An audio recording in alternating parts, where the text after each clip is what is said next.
Hey, how's it going? And today we are taking a hard look at shot tracks in Unreal. The main question is, why would you care? Who cares about shot tracks? I've avoided them this far in my life. Why do I need them now?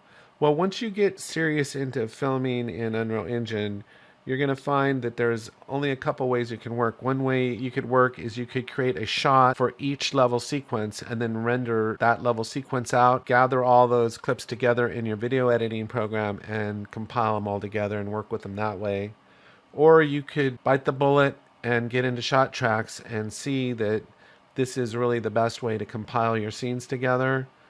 But if you've been avoiding shot tracks, it's completely understandable why. I've been experimenting with it almost the better part of today, and it is very glitchy, especially if you're using spawned cameras. So what I'm going to show you how to do is basically a foolproof way of working with shot tracks. It will save you a lot of aspirin and headaches. So here we go. So they've actually made it very easy to use shot tracks now. And what is a shot track? The best way to almost think of it as its own individual camera, its own level sequence. The sequence is broken up into shots. It's easier to show you than to kind of explain it. If we come up here to this icon here, there's this option now called Add Level Sequence with Shot Tracks. So we're going to go ahead and click that. Now, there's a couple important settings on here. A lot of these are just naming conventions. But the two big settings here is how many shots do you want in your movie or your sequence that you're filming. So we'll just leave it at the default, but this could be 5, 15, 20, 30 shots. This is the most probably important setting. And you can think of this setting as setting how much SD card memory you have in each camera, because if you put this at 5 seconds, then no shot can be over 5 seconds. So you can trim shots and you can move them around with great freedom. You can even blend shots, but you cannot extend the length of a shot. So here on this setting, you probably want to go over the time you need it. So probably 10 seconds or 15 seconds, maybe 20 seconds, but err on the side of too long of a shot, because you can always trim it, but you can't extend it once you've set the default.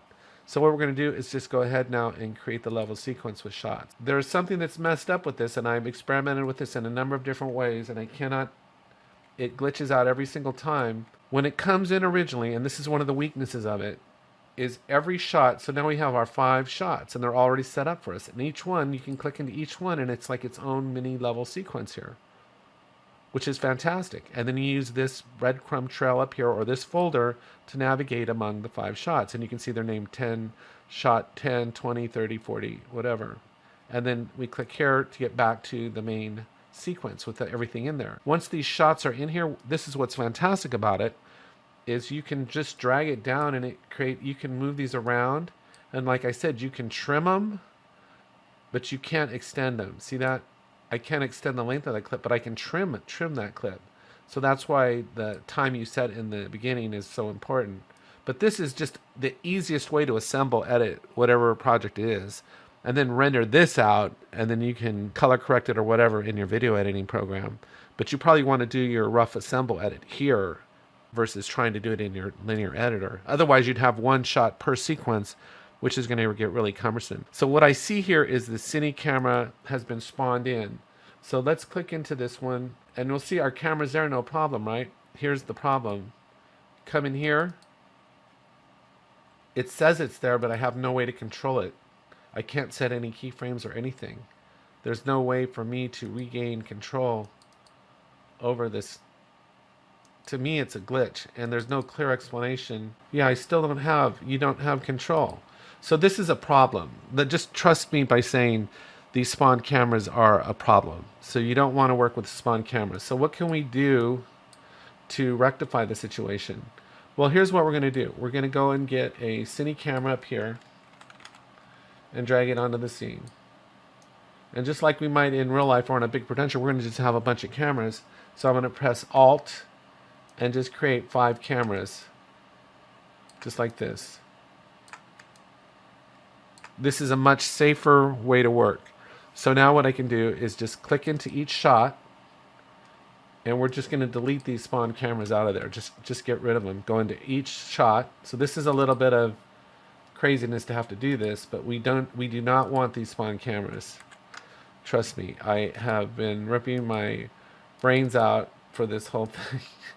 So we just delete them all, get rid of them all. And with each one we get rid of, that is like the same as getting rid of 20 cuss words. So this, okay, so now we got rid of each one. Now we can go back into the sequence here.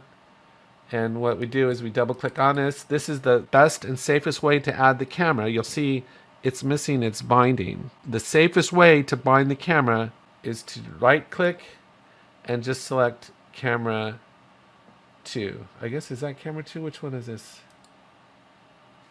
I can't see. Hold on. How many cameras do I have? 5? Somehow I got an extra camera in there. I might have accidentally deleted one. But anyway, that's camera 2. So right click and I'll just tie it to camera 2. You see it turns green. Then we click into this shot. Right click. Camera 3. Double click. Right click. Camera 4. Go back up to the root level. Click. Double click. Right click. Right click. Camera 5. Sequence root, double click, right click, camera 6. Come back to the sequence root. Now every shot has its own camera and I don't have to worry about it going anywhere. So if I click in here, now I've got it has its own camera that's not spawned in, and so if I click here, I have it in pilot mode. I'm on camera number 2. I can fly up and away up here. And let's say I want this to be my opening shot. I need to add the transform track. I can put it on auto keyframe. I can add a keyframe, and now I can go to the end, and then I can animate my move in. Let's say that's is my establishing shot right there. I got my auto keyframe. I've got my shot on shot 1 done. Come in here. Now I'm in shot 2. Add a transform track. Click on here to gain control of the camera. And then let's say I want to shoot from coming this angle now. Add a keyframe, move to the end, and fly in from this angle here. And then I got my second shot. I won't do every single one, but you get the idea now that I can now control, and I don't have to worry about where'd the camera go. Can't find it. So I get this shot here, coming this way, add a keyframe, go to the end, and I'll push in from this angle here. I will say that sometimes things can get glitchy, so start off slow and work up from there. If I come back here to the very beginning and I click on here, I hit play, you'll see it should have all those 3 shots put together, 3 different shots, all from 3 different angles.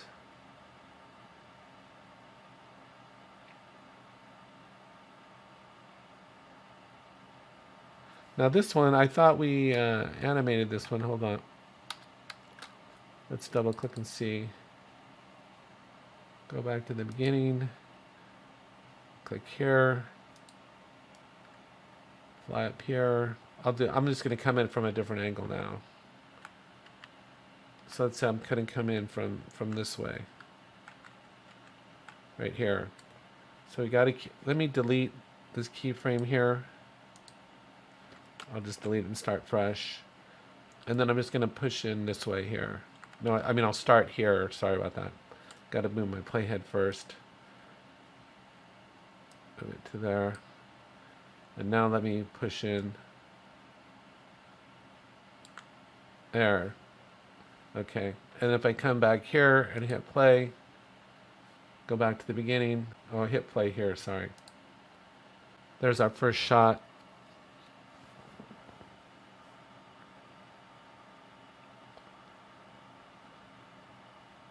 There's our second shot.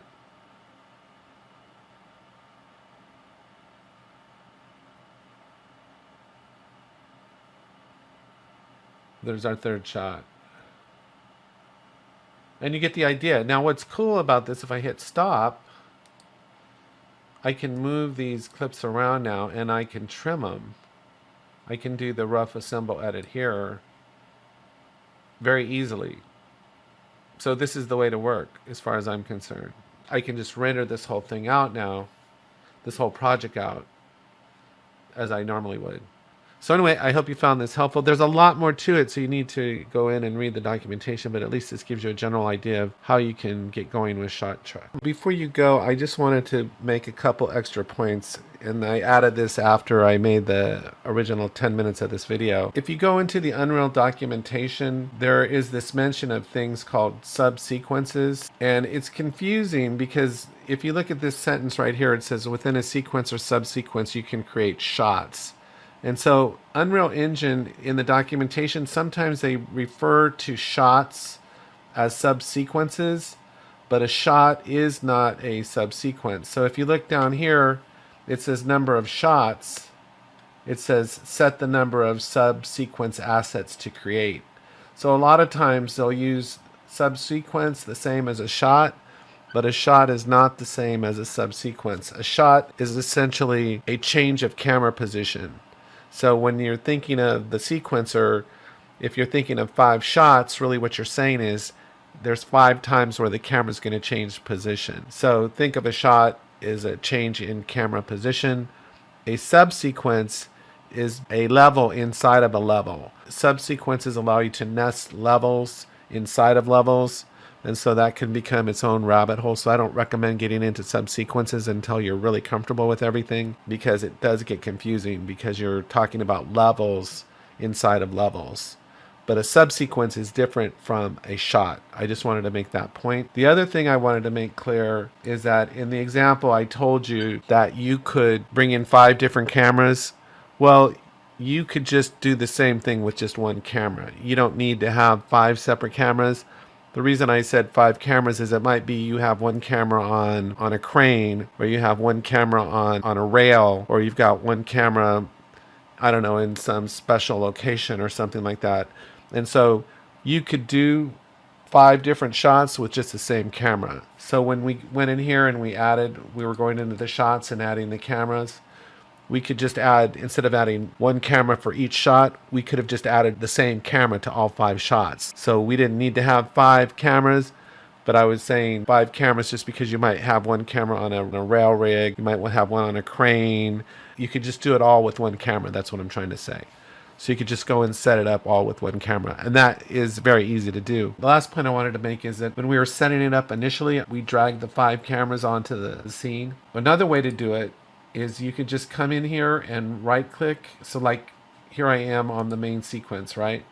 And if I double click in here and I click on the city camera actor, rather than drag the camera in and bind it again, I could simply just right click. I can go convert to possessable, and then it'll create a camera in the scene. So that's another easy way to do it if you just do that. So if you don't want to do place them in the scene and then go bind each one, you could just literally click on the clip, click on the cine camera actor, and just convert to possessable, and it'll create cameras for each one of those shots.